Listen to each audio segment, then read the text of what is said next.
फिर दिन हुआ पुरानी रात का, करे सो शुक्र हम खुदा की जात का, खुदा की जात का, नया फिर दिन हुआ।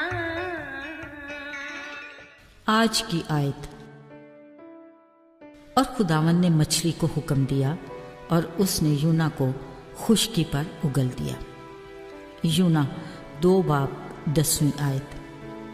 अजीजों, खुदावंद खुदा मोहब्बत का समंदर है गोया। कोई नहीं जो उसकी वुसअत का अंदाज़ा लगा सके। उसकी अज़मत और कुदरत लामहदूद है। वो अपनी ज़ात में बेमिसाल है। इंसानी अक्ल उसकी हिकमत समझने से कासर है। फिर हम भी दाऊद नबी की तरह ये कहने पर मजबूर हो जाते हैं कि आए मेरे रब, जब हैरत में मैं देखता और सोचता तेरी कुदरत का कमाल, तब गाती मेरी रूह तेरी सना, तू है अजीम, कितना अजीम। अजीज़ों, उस ज़ाते इलाही का अनोखा करिश्मा।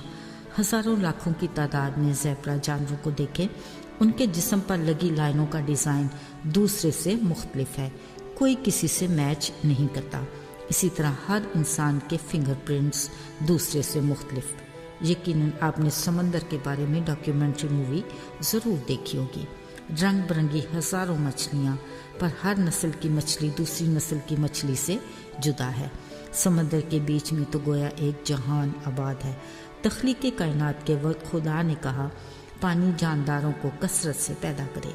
बड़े बड़े दरियाई जानवर और हर किस्म का जानदार पानी से बाकसरत पैदा हुआ। अजीज़ों, उनकी बड़ी मछलियों में से एक ने खुदा के हुक्म से एक अजीब काम किया और यूना नामी एक नबी को 3 दिन रात अपने पेट में रखा।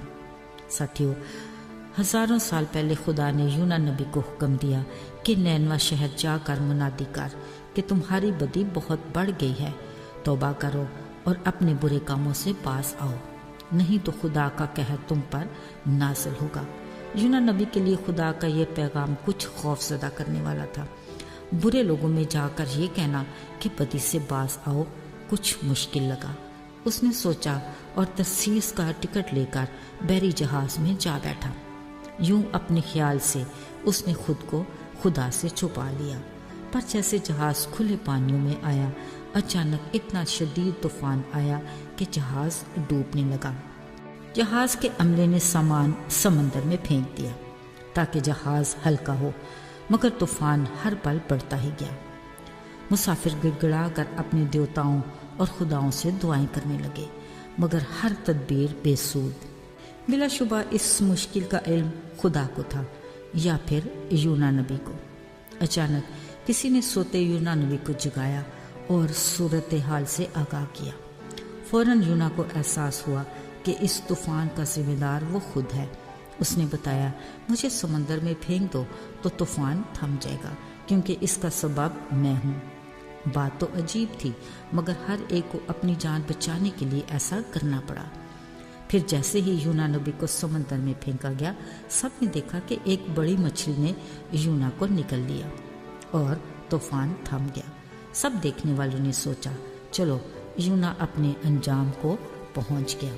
अजीज़ों, यूना नबी को खुद भी अपने अगले पल की खबर नहीं थी, मगर खुदा ने जो प्लान कर रखा था वो हर हाल में पूरा होना था।